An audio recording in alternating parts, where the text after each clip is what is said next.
làm dân siêu phàm, thật mạnh mẽ để cứu hành tinh xanh, bảo vệ đất, bảo vệ nước, bảo vệ cây, bảo vệ tất cả ước mơ vẫn còn đây.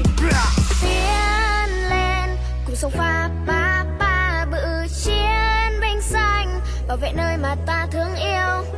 Có cun là tự nhiên có sức mạnh, cùng theo cun bay khắp nơi.